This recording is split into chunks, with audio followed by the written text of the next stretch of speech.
Welcome to the show. Today we are going to dive into the world of poetry, its beauty, its mystery, and its deep roots here in Waco, Texas. Our guest is someone who spent a lifetime celebrating the power of words, Yes. Preston Kirk. Good to have you here. Thank you, He's a Ann. writer, a passionate advocate for poetry, and what some might affectionately call a walking archive of Waco's literary heritage, from local classrooms that inspired generations to the halls of Baylor and the renowned Armstrong Browning Library. Preston has studied, written, and really lived poetry in all its forms. Today, we're going to explore the source of his inspiration, the poets who shaped Waco's cultural landscape, and the national recognition that he has earned. And even a legendary tale or two, maybe, from his long time as Baylor's campus poet of ill repute. So settle in as we celebrate poetry, place, memory, just some wonderful things ahead as we talk about the story of our great community. Good to have you here, You're very Preston. kind, Dan. I Oh, appreciate this is that. fun. So let's begin with the roots of your interest in poetry, if you would. Was it a scholarly beginning, a personal spark because you just wrote poetry as a kid, or Well, what? no, I don't think that my childhood introduction to poetry is any different from a lot of Americans of all walks of life. I mean, we start out learning Mother Goose's nursery rhymes, Mary, Mary, Quack Contrary, Roses are li- red, violets are blue. Little Bo Peep, Twinkle, Ah, Twinkle, Little Star. We go to church or to the synagogue. We learn the Psalms, the hymns which and are yeah. hymns. We sing music in school, and then probably by the fifth or sixth grade, we're asked to write our very own poem. And when we discover we're pretty good at that, uh, we keep feeding that little bug that says, you need to write some more. For me, in high school, I had a fabulous teacher at La Vega High, and that was the inimitable, legendary Mabel Legg. Yes, she was She a taught, legend. she taught Shakespeare and literature Mhm. and English literature, and because she taught Macbeth, we called her Lady Maclegg. But uh, she stimulated so many students to become good writers and journalists and Mhm. to appreciate the literary arts. And I recall that she lived to 102. Yes. And I know that in the summer of her 100th birthday, she was still in Waco, living at the Quality Care, Hmm. and she was taken to a July 4th picnic. And there she recited for more than an hour from memory poetry that she had learned, patriotic poetry. And you have to remember that she was teaching school at age 16. So I remember I did a story on her a long time Oh, ago. Yeah, yeah. and her story is remarkable as a teacher, as an educator. The train came by the one room Uh huh. schoolhouse. The soldiers were waving. The war was over. Is that not inspiration? And then, many years after I started my journalism career, I came back to Baylor to dedicate a brick on the Walk of Fame up to Old Main. Hmm. And I spotted her in a wheelchair, and I went over to her and greeted her. And I said, "So you have a brick here?" And she said, "No, I have two bricks. I earned 2 degrees here Yeah. because the state made 100 plus years ago these young teachers to come back and actually earn their certificate to Hmm. teach." So Hmm. she was totally inspirational. I won the English medal, the drama medal, and the Spanish medal while at La Vega. So at one point, I'd written a poem, and the Wilkerson Hatch Funeral Home said, "We would like that poem for our newsletter." And I got $4. And I thought I was You were a rich. published author. That's about $32 in today's money. So that was nice money Oh for a man, kid. that I'm just so thrilled to talk to someone who actually had Ms. Legg as a teacher because again I knew her as a very elderly lady and truly a legend though, as you say. That is neat. Have you been a part of poetry societies? Well, I would. Uh, I would probably have to characterize myself as not a student of poetry, but a practitioner of poetry, because I mean I know iambic pentameter and metaphors and similes and onomatopoeia, the sounds we make in poetry, but uh, I haven't studied consonants and uh, deeply taken a poetry course. My great enjoyment is from the writing and presenting, and as you know from our earlier meetings, I was an actor for many Mm-hmm. years, Yeah. so the poetry was a big help. And going back to Mabel Legg, she made every student memorize the prologue to the Canterbury Oh, Tales. yes. Well, we all had to do that. Joffrey One April with the with the Shurasota. Shurasote, the Drota marched Persit to To the the Rote, Rota. and it's there. You I can't know. erase it. But it, yes, I joined while I was at Baylor University, the Poetry Society of Texas, and they made me their youngest counselor at that time for this area because we were trying to create a Waco chapter. We didn't have a Waco Mm-hmm. chapter, and so I wrote for the newsletters. I interviewed two living poet laureates of the state of Texas who lived in Waco, Margaret Royalty Edwards and Catherine Harris. And Mm-hmm. they were very helpful. They gave me some of their publications, which I, many years ago, gave to the House of Poetry at Baylor, which is no longer exists except in the Texas collection. Mm-hmm. So, yeah, I was early and I was charged up and I made mistakes. Well, that's how we all learn. National recognitions, connection to your work, Well, Preston?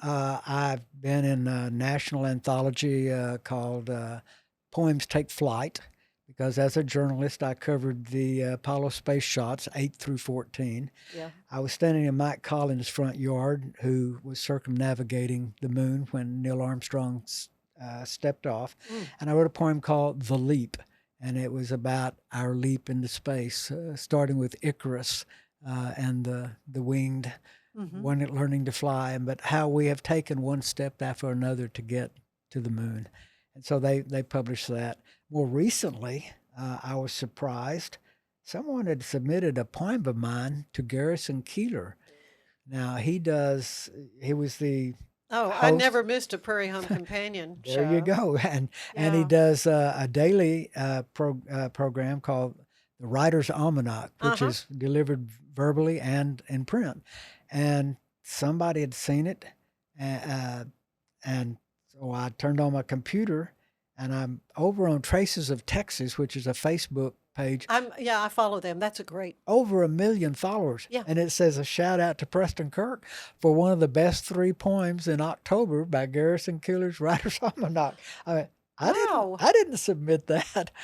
And so I'm What a I'm treat. I'm pretty full of myself at the moment. Hey, I don't blame you one bit. I mean, that's kind of the pinnacle. I mean, really, Garrison Keeler, you got his attention. Well, I think next month, and I can't recall the exact name of a publication that is dedicated to dragonflies. Hmm. Poetry, photography, Yeah, scientific I've got a studies. friend who specializes in photography. That's probably Linda Taylor, yeah. Linda Taylor, yes.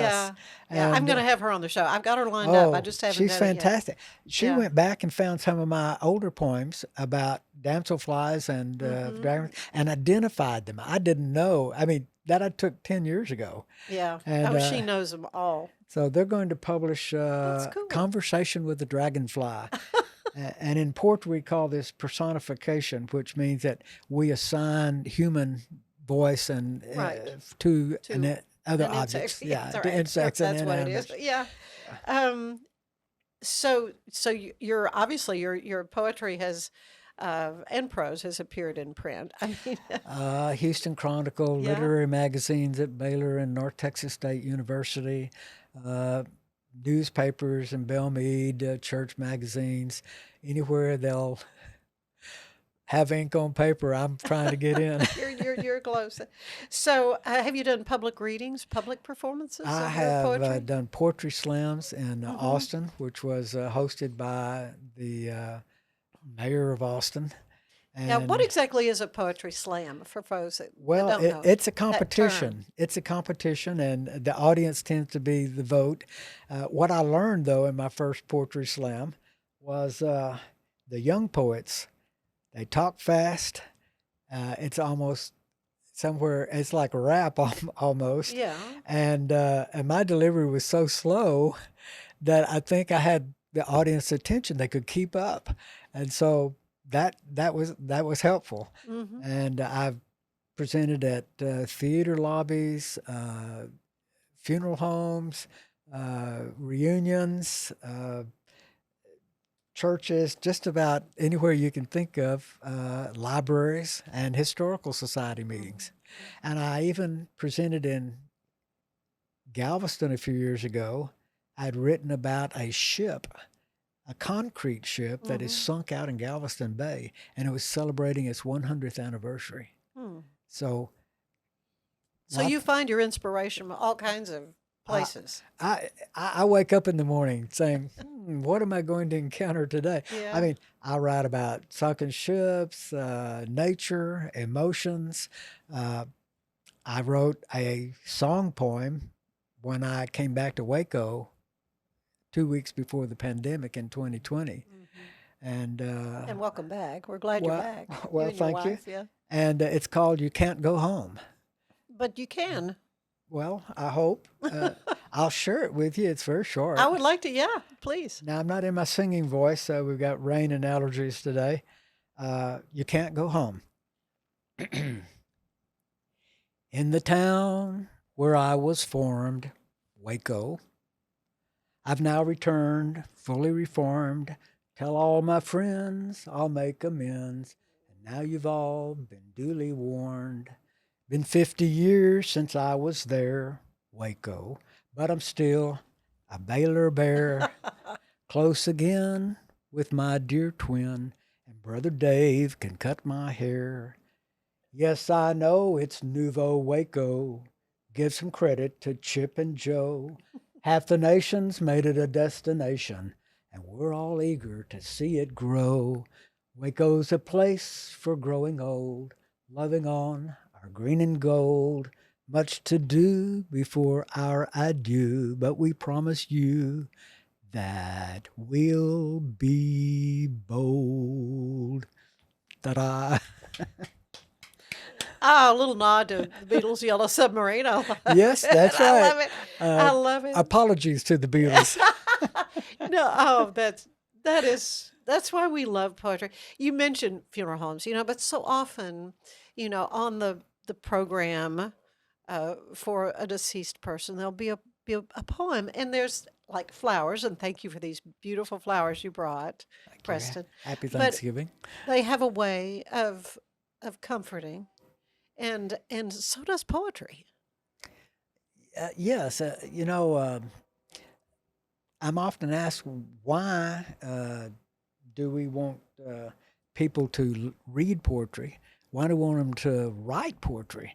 They have so many benefits, and I was thinking that you're probably going to ask me that question today. So I actually That's good prepared because I something. didn't know I was going to ask you Yeah, that. yeah. You're a mind reader too, Preston I Kirk. actually prepared something. Uh, poetry begins with research and curiosity, by the way. Yeah, sure. I looked this up, and it has emotional, cognitive, and social benefits. And I just want to talk about the emotional benefits Yeah. because we are in the holiday season Hmm. and people are sentimental, they're emotional, uh, Some are very lonely. they're very lonely in recollections. So it said emotional processing and catharsis is another psychological benefit of writing and reading poetry. And poetry provides a safe and creative outlet to explore those processes. Hmm. It's self awareness, self discovery. I mean, every time I write a poem, I discover how am I connected with this subject and how did it affect me. It's stress reduction. And of course, it increases hope and resilience. You find that in a lot of poetry. It's not all dark, it's not all uh, jive talk. Hmm. Hmm. Yeah. so much more I want to talk to you about. You've said that we're surrounded by poetry, so I want to get into that when we come back. But we're going to take a quick break. That sounds good. And I want to let you know that today's show is brought to you by Fox & Co. Bakery, where we bake foxy things. We'll be right back. A big thank you to our sponsor, Fox & Co. Bakery. Check them out for delicious baked goods and your catering needs.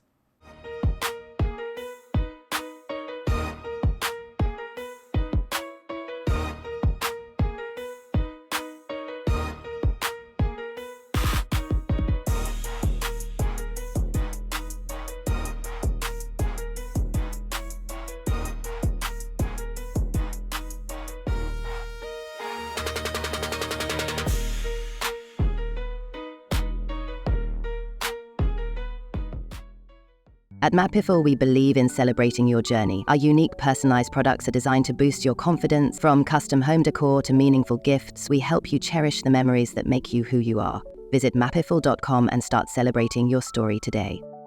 Finding a sleep sack that my baby likes has been a struggle. The sleep sack from Joy is a major upgrade. It is all natural eucalyptus, which is breathable and hypoallergenic.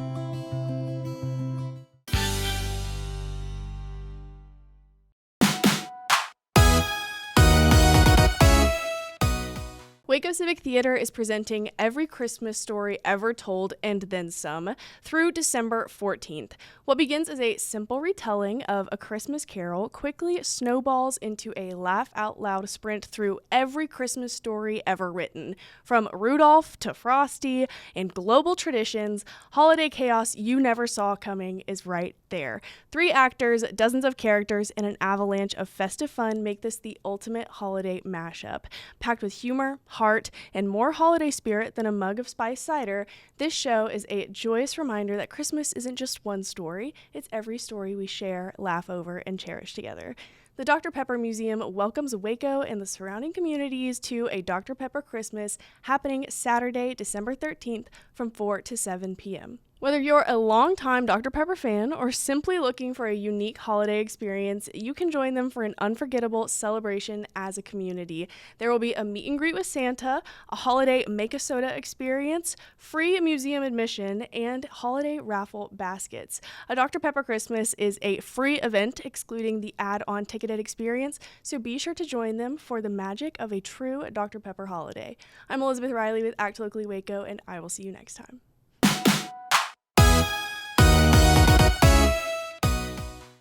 And we are back with Preston Kirk, and it is a delight to have him on the show. I've already told him he just needs to be a regular because he is like an everyman. You've done so many different things. You've been an actor, and when you told me that you were in Bernie, the movie Bernie, I had to go back and watch and find you, and there you are, dabbing your eyes Yes. at the funeral scene. And I've been in 7 movies that I was in funeral scenes, and that's a signature of mine. Just like the guy on WKRP that always had the Band-Aid. Oh yeah. Well, yeah, you've just done so many wonderful things, and but I'm really fascinated with how many gentlemen I've had on the show who are poets. Maybe they'd written a book or something, but then offhand say, "Well, I've written poetry." I just think it's lovely that you have this emotional side, and then you want to bring it out and convey it on paper. Well, I thought of myself for many years as a closet poet because I wanted to exhibit a macho image. I wanted to be in sports, got hurt playing football. Yeah, I so- see that. Yeah. So I kind of edged out, but by Yeah. the time I got at Baylor, it opened up. I became president of the Sigma Tau Delta, and that particular chapter has been there for 90 years, promoting writing, literary efforts, and poetry. Yeah. And they meet on a regular basis. And it was there that I met my first Texas Poet Laureate. I invited William E. Bard there in 1967 And he came and spoke and presented. He signed a book and gave it to me, and it was wonderful. And then when I got to Houston, I was named vice president of the International Poetry Federation, and I wrote their newsletter and wrote for them. I met Vassar Miller, who was the Houston Poet Laureate. As I've already mentioned, Margaret Royalty Edwards and Catherine Harris here. Dolly Lee Davis Smith was a Waco-based poet laureate. She moved elsewhere before she was named. And then there was Mildred Lindsay Rayburn, and she was the poet laureate in 1953. But Texas has had 60, I think it's 61 Texas poet laureates. And the current one is Octavio Quintanilla, and he is a visual artist, a professor at Our Lady of the Lake University in San Antonio. He authored a book called Las Horas Imposible, The Impossible Hours. Impossible Hours. Now he's about to leave, and the new poet will be has been named as a University of Houston English professor, and his name is Kevin Proofer. And so this is the highest honor for a poet, and he's not only a poet, he's an essayist, he's a literary scholar, and he's an editor.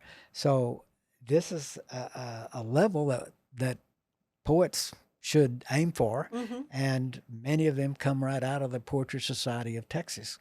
Well, and there have been many connected to Waco, but Waco as a city does not have its own poet laureate. It does not. So tell me about that. Well, you have to ask the big question, why does Waco not have why one? not? I mean, we are a hotbed of poets and poetry. Yeah. And in addition to the Sigma Tau Delta, you have a Waco Word Fest that's been held here, the Waco Poet Society.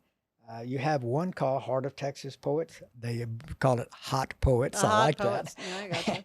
And the Baylor Poetry Club, and even Lifelong Learning at the Baylor Mayborn has a significant interest group called Poetry. And we meet monthly, about 10 to 14 of us, and we exchange. And we have a writer who is a physician, was with Waco Family, and we all were challenged to write a poem about Blue 52. Now, that's a whale who sings at a level so high that other whales can't hear it. And so he's never been photographed, only been picked up on sound. So we all wrote poetry. Mine was called Whale Fair because it's called the loneliest whale in the world. But Charlie Stern, bless his heart, said he wasn't a poet when he came to us 2 years ago. And now he has the most beautiful book coming out called A Call from the Blue. I've got him scheduled to be on the show. Oh, that's fantastic. You will love it. You will love it. Stay tuned. He's coming up. Yeah. So we have all these things going on in poetry. In addition, we have the Bill Poetry Festival, which runs for 3 days and brings national poets. And this is for contemporary poetry. And I attended that last year at the Armstrong Browning Library. And can anyone forget that is the shrine to two of the greatest English poets? What about our American poets? Yeah. We need to put them on a platform. Yeah. And I'm looking forward to an opportunity to address the city council and say, why not? San Antonio, Austin, Houston, Dallas. I mean, in Dallas, that poet is in place for 2 years, and they are strongly vetted. They have to have certain credentials, and he is awarded about $20,000, and he's required to put so many hours in speaking, creating poetry, presenting poetry, and encouraging other literary efforts. So I hope Baylor. Well, I wonder, is there a grant or something out there? I mean, it's all a function of money, as they say. So. Well, if you look up Dallas Poet Laureate, and it gives you the page, all the requirements, and at the bottom there are all those big sponsors. And at the end of the term, there's a company called Deep Vellum, a play on the words Deep Ellum, and Deep Vellum publishes the poems that he's written in that period as a book. I know a book. So it's a double reward in my view. That is fascinating. I'm so glad you mentioned, though, the Armstrong Browning Library. I want to talk a little bit about that because it, to me, is the jewel of Waco, Oh, and boy. it's a, the most beautiful building. And as you say, it is a shrine to famous poets, Elizabeth Barrett Browning and Robert Browning, and Dr. Armstrong. Who but the whole thing, the story behind that is Did you so know that amazing. Mabel Legg worked under Dr. Armstrong? That does not surprise me one bit. And I wrote back in 1967 for a national publication called The Rectangle a story about that. And I said in the story, this is a $2 million masterpiece. Can you imagine what that building's worth Oh, now? It is the yes. largest private collection of stained glass windows in the world. The windows tell the story of the poems. The big bronze doors, which are so heavy, little people can't open them and need help. They also tell the story. You cannot go through that in a single day or even a single week Yeah. and experience everything it has to offer. And of course, And it's this time of the year, it is decked out for the holidays. beautiful. It's so beautiful. I was told when I first went to Baylor and discovered the library that co-eds, as soon as they enter their freshman year, make dates for their weddings so that they can get on the list to have their wedding in the library. Yeah. That's poetry. Yeah. My first daughter-in-law, my oldest son's, when she was the bride to be, she had her engagement portraiture taken there at ABL. I mean, it is just it's a beautiful building, and if people haven't been there, take the time to go and take a tour. Oh, yeah. It is well worth it. Lots of events there that people can go to. Mm-hmm.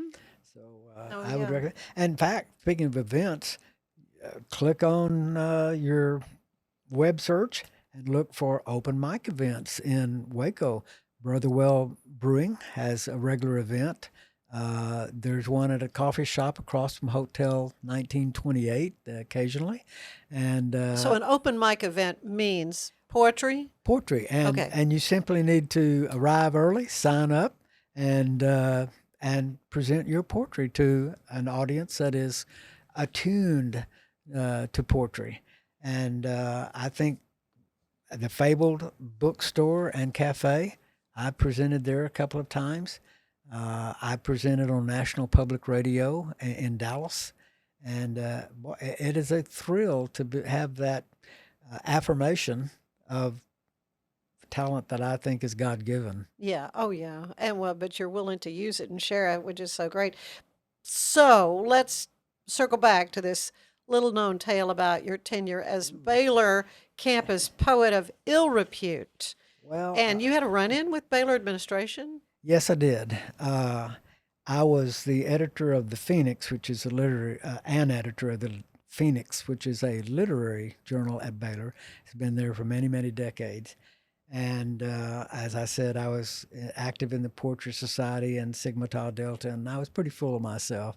And there was a magazine on campus called the Ascani, and I was asked to write a story for it. And I said, I want to write about being a young poet.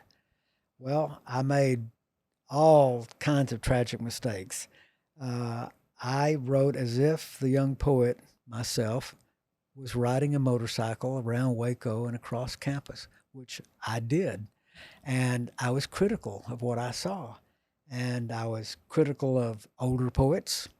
I was critical of the smells around LaSalle, where the sewage plant was, which had never been cured for a long time. Mhm. I was critical of things on campus. I used a word I should never have used in addressing a minority, and I made those mistakes. It was the way I felt at the time, Mhm. and now I am one of those octogenarian poets.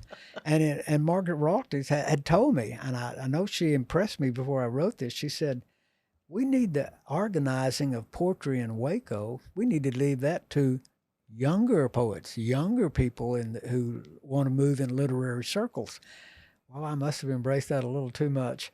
The 3,000 copies were seized after they came off the press and destroyed. Oh, I don't know if I may have it here. so you don't have one copy you weren't I able have to? one copy. Oh, gosh. I found it. I Oh. won't give it up. No, I probably don't. I probably shouldn't show you that. But it's a photo of me on a motorcycle. I'm sitting on a hilltop before you turn off to go to the Waco airport, just off Lakeshore Drive. That was not developed at that time. And I'm wearing a German military helmet. And so Oh, I insulted veterans, minorities, oh, Wacoans. everybody, you And equal opportunity Admiral insulter. McCall was, I'm surprised he didn't call me in the office, but I was to get my degree about 3 weeks later. Oh, So gosh. thank goodness. Oh, well, yeah, you shared with me before we started the Laureate. Did a wonderful, wonderful write-up on you, Laureate legend and interview expert. Of course, the Laureate is the paper of record at Baylor University. Um, Well, I'm going to be, I did find this. This is what, oh, you found it. this is Oh, what it here, let looked me like. hold it I'll up. let you do that. I'll hold it up like this. Hopefully not too many close-ups. I rode that motorcycle all through college. I couldn't afford a car. And, Oh, man. but, you know, you start out, as I was saying, young, you encounter poetry. It just has a way to express yourself, to release your tensions, to really to learn other cultures, because I've learned all kinds of other cultures through poetry. So I brought a couple of things to share. Please, I do want, and the time we have left, I want to hear some of your poetry. Well, We've heard you sing. So. Today is a very stormy day. And so I would like to read one I wrote a few years ago called Weather Beater. And if the camera can pick it up, this is a yellow bus zipping across the countryside, trying to get the students before the storm hits. Yeah. So Weather Beater, big yellow bus rolling across the plains, worried driver intent to beat the rains. Precious cargo gushing with excitement from a day of friends and enlightenment. Rainfall is welcome. You can't buy it. Syntax soil is thirsty. You can't deny it.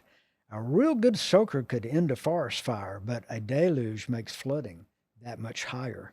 That sweet smell, Aussies call it petrichor, arrives like a visitor from a distant shore.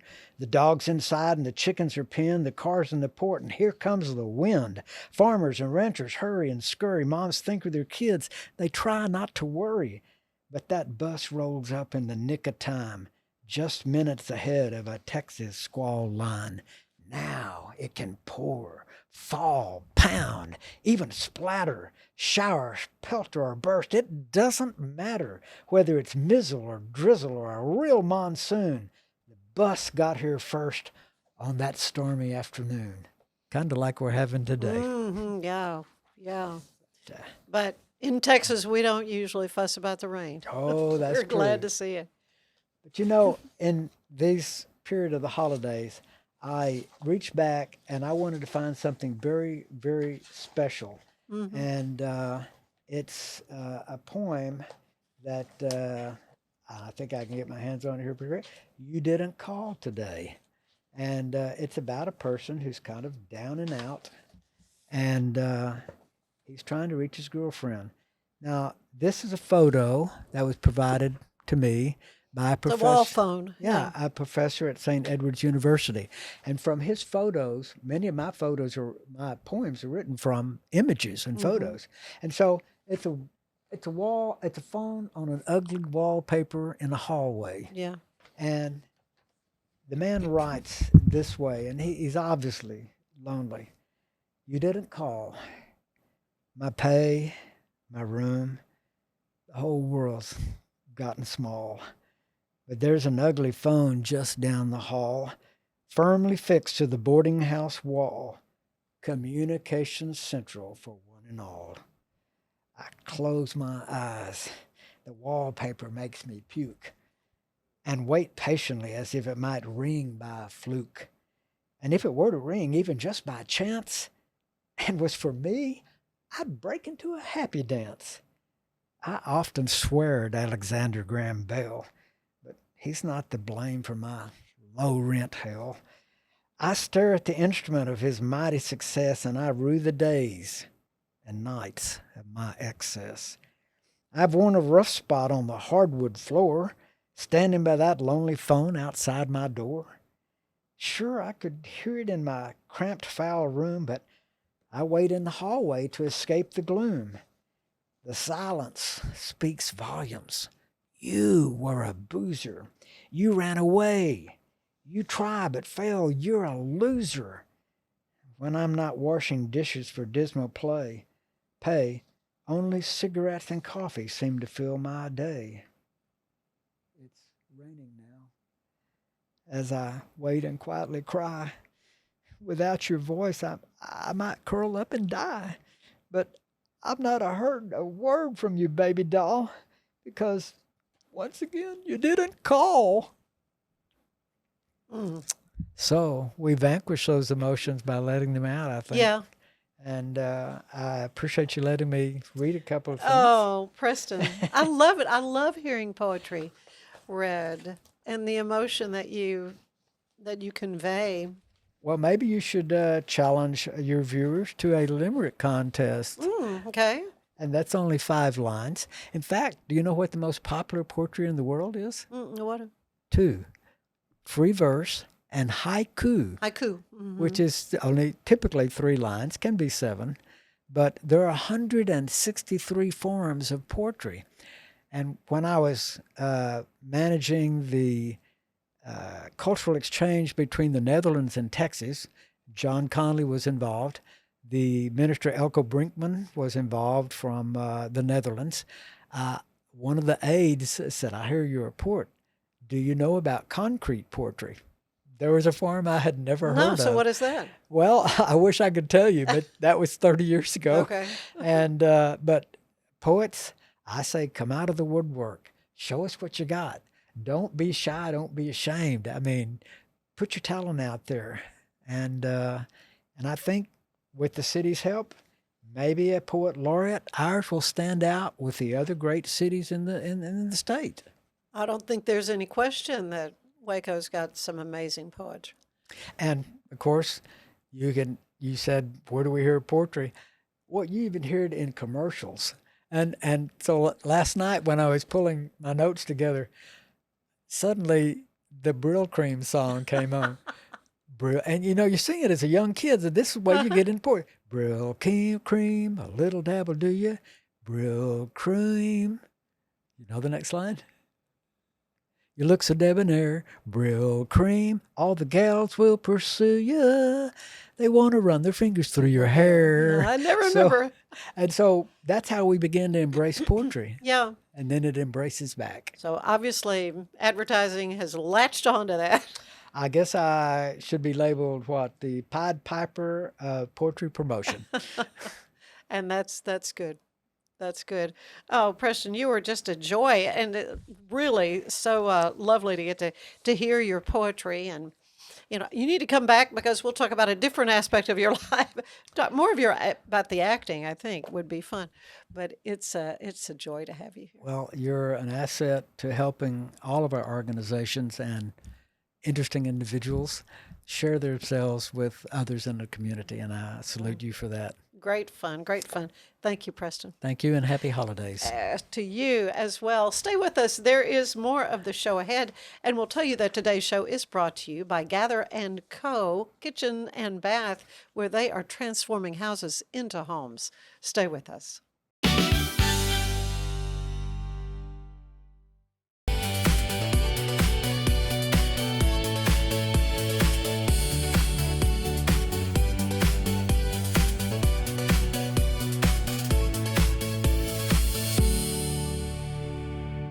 Natural Cycles identifies your fertile window by analyzing changes in your temperature. Just measure in the morning, add your temperature into the app, then learn which days you can and cannot get pregnant. It's that easy. Learn more at naturalcycles.com.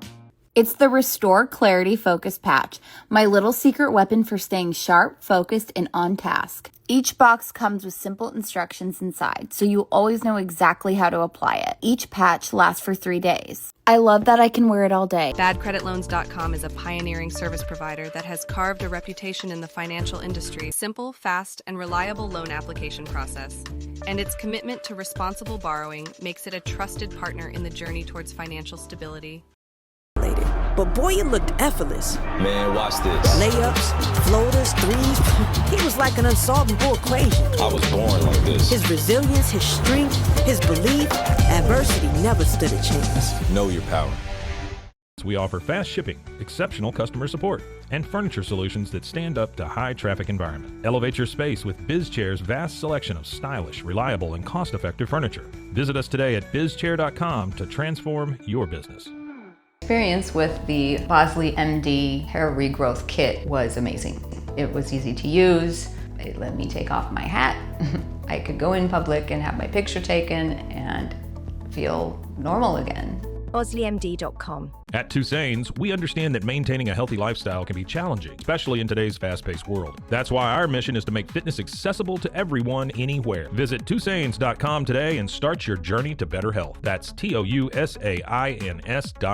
Launched in 2023, ushers in a new era of sapphire ice cooling technology, offering nearly painless hair reduction in just 3 weeks. That's ULIKE.com.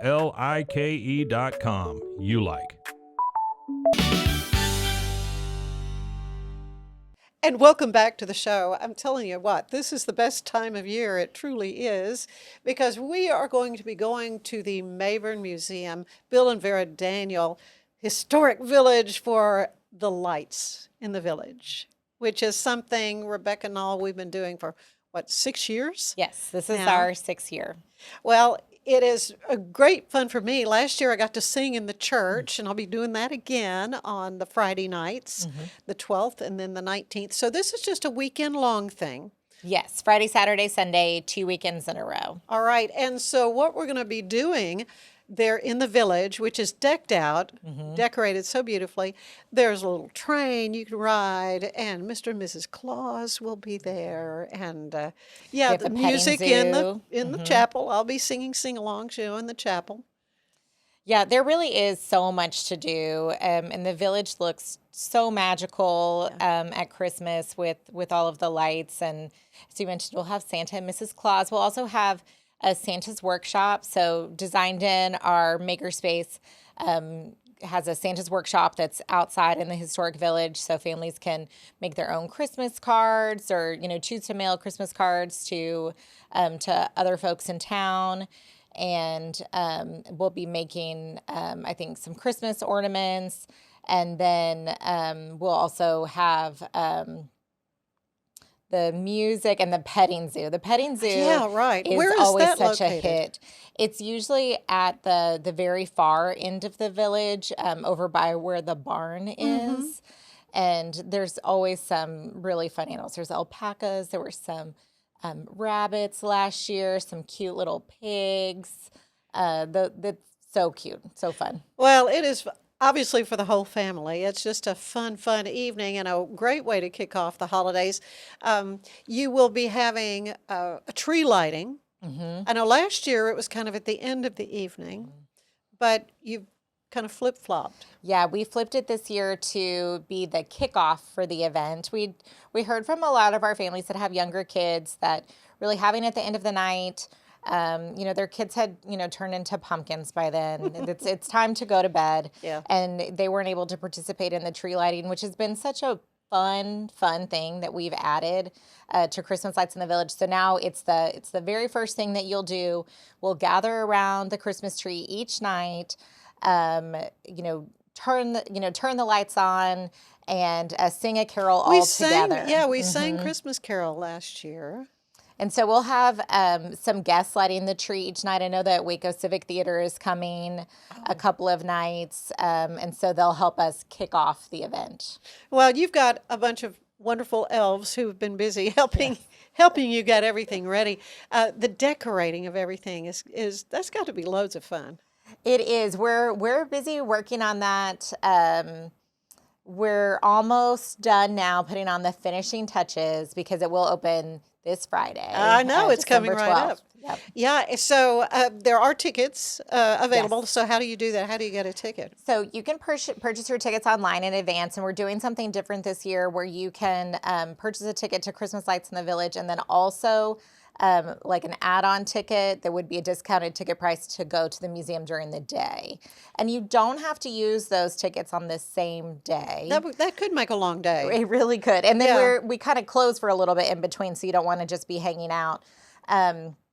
But we wanted people to feel like they had the opportunity to see the museum as well. So we That's have good. that combo ticket available, and you can purchase your tickets online or at the front desk the evening of. And, you know, there's always around this time of year some like iffy weather. So the tickets are good for any night of Christmas Lights in the Village. So if you buy one and you plan to come on a Friday, but you end up coming on a Sunday instead, that's fine. Yeah, well, that's good. So you will have it no matter, or if it's raining and cold and. If it's raining and cold, we'll still have it. We try to have it no matter what. But if it's, you know, really inclement weather, if there's lightning, Well, or then, ice, or you know, yes, who then knows? we would. It's not going to do that. Yeah, but we try to do, you know, rain or shine. Oh, well, that's good. The outdoor village, though, is the different dwellings, the little houses, the stores. I mean, this is an authentic village. Tell us a little bit about how all that came to be at the museum complex.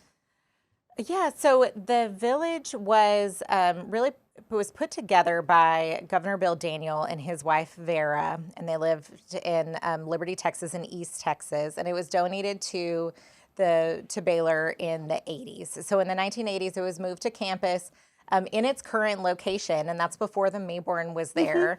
So it was really, you know, forethinking on behalf of the museum director at the time to kind of claim that spot of land.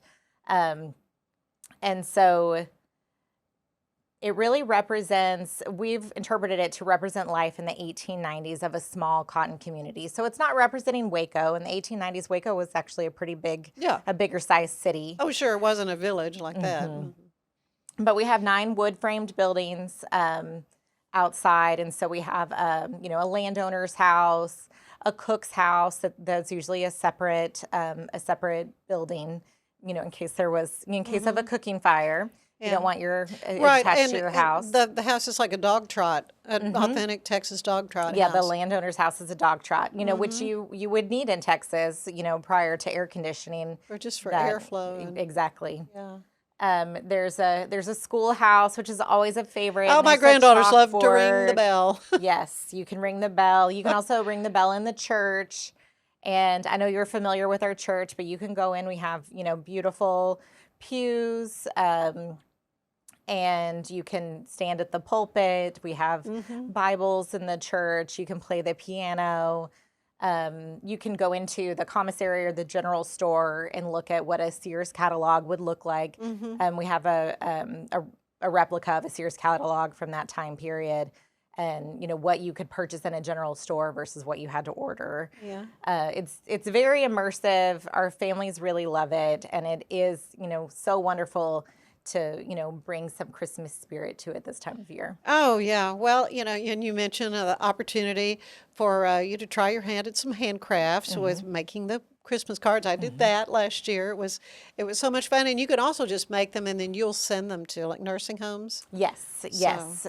We did that last year, and that is our plan to continue.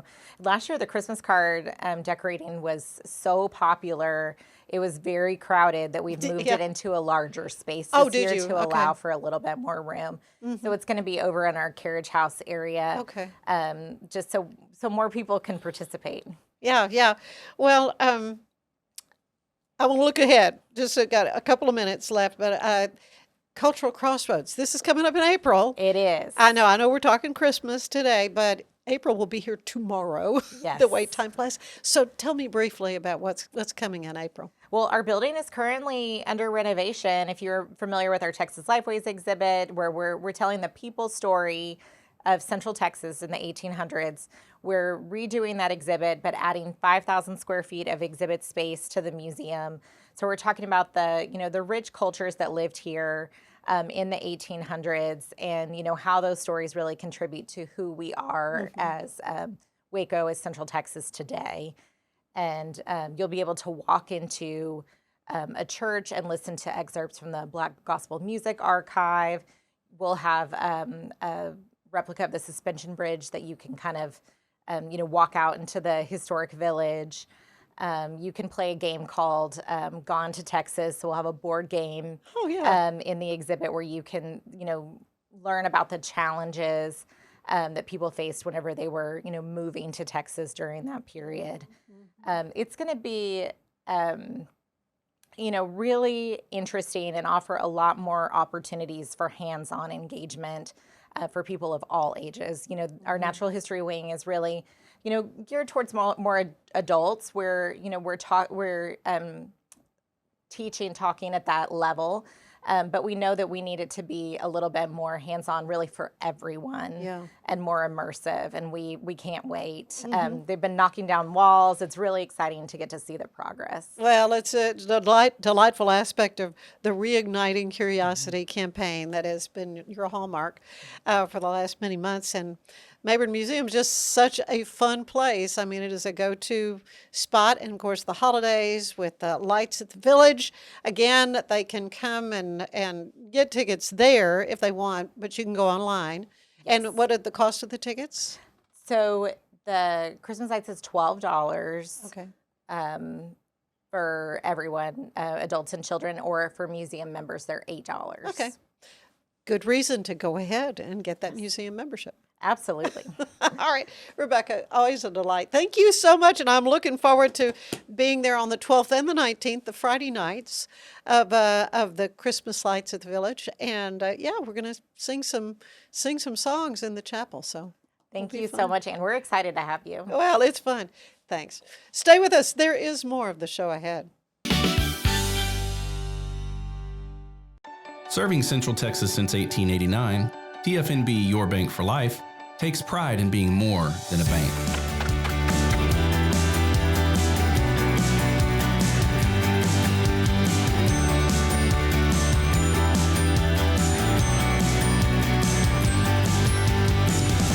At TFNB, we remain committed to these principles. If you value them too, come join us. TFNB, Your Bank for Life. It's football season, and we can create your outdoor tailgating spaces that is actually a part of your home. Bifold doors that tie in the inside and the outside, and you can gain anywhere from 1,000 to 5,000 square feet living space, all while taking in the big game, poolside. Call us at Gather & Co. Kitchen and Bath, where we can create your unique tailgating space. Hey Waco, meet your new favorite email. It's called the Waco Buzz, the local newsletter that skips crime and chaos and gets straight to the good stuff. New restaurants, hidden gems, weekend events, and stories that make you proud to call Waco home. It's quick, free, and written by people who love Waco as much as you do. Join thousands of neighbors who already start their mornings with the Waco Buzz at thewacobuzz.com.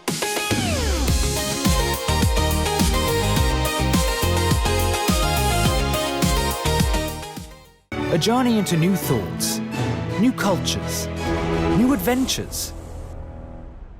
So what are you waiting for? Start your journey with Babbel now. Go to babbel.com or download the app.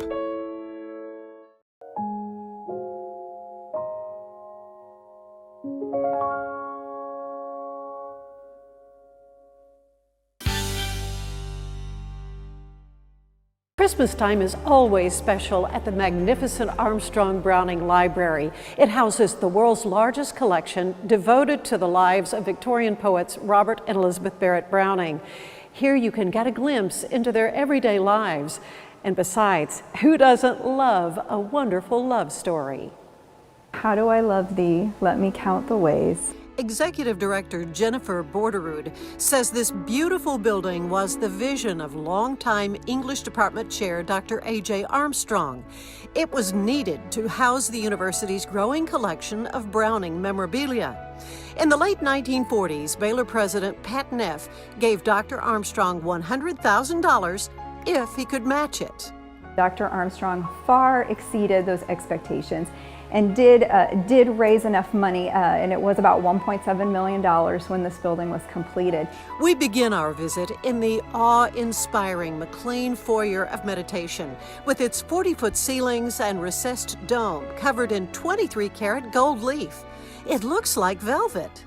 The workmen created that velvety-like appearance by pressing the gold leaf into the plaster with their thumbs while it was still wet. So what looks like fabric from down here is actually thousands of little thumbprints. Striking cathedral windows flanked by Italian marble give a feeling of sunrise or sunset as the shades of glass go from amber to lavender.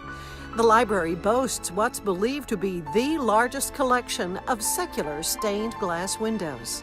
We have 62 stained glass windows that you are able to see throughout the building, most of which illustrate either Robert or Elizabeth's poetry.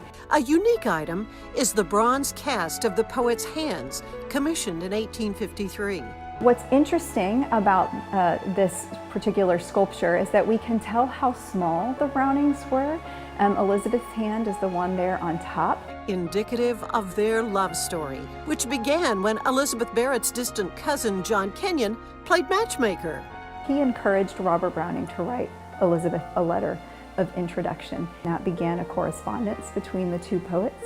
They eventually met in person and then eventually decided to marry. Elizabeth actually wrote 44 love sonnets for Robert Browning during their courtship, but it wasn't until 3 years after they were married that she finally decided to show them to him. Her famous sonnets from the Portuguese may have been composed on this table when she lived at 50 Wimpole Street. I also really enjoy the Elizabeth Barrett Browning Salon on the 3rd floor, which is meant to look like a 19th century living room, and it also contains a desk that belonged to Elizabeth prior to her marriage to Robert Browning. And so we like to think that maybe she wrote some of her love letters to Robert Browning while sitting at that desk. Browning scholars come here from all over the world, walking through massive bronze doors at the entrance. Each side weighs 3/4 of a ton, depicting scenes from the Brownings' poetry. You'll see a theme of bells and pomegranates.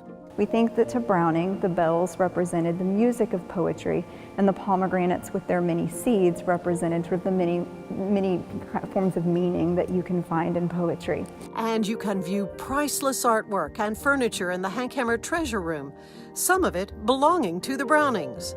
Even though the Brownings were from England, they lived in Italy the 15 years that they were married, and that's the reason for a lot of the Italian influence that you'll see throughout the building. Dr. Armstrong's vision not only devoted to the work of the Brownings, but also to creating an inspirational place on campus, all comes together here in the gorgeous Armstrong Browning Library and Museum. On the Baylor campus, I'm Ann Harder. At Mitzi, we believe the right light can transform any space. Mitzi has the perfect design for you. Beautiful, well-made lighting without the high price tag. Discover your perfect light at mitzi.com. That's MITZI.com. Mitzi. Send money abroad in just a few steps with Remitly. Sign up with your email, enter an amount, choose how your loved ones receive the money, enter your recipient's information, select a payment method, hit send, and relax. Download the Remitly app today. It doesn't matter if your investment budget is small or big. All you need is Benzinga Pro and its powerful news alerts, price tracking, and portfolio monitoring. Subscribe now, and we'll skyrocket your portfolio today. At Fullwell, we bring together the expertise of registered dietitians, MDs, and OBGYNs to give you the best fertility support. Fullwell, your trusted partner on your fertility journey. Visit us at fullwellfertility.com.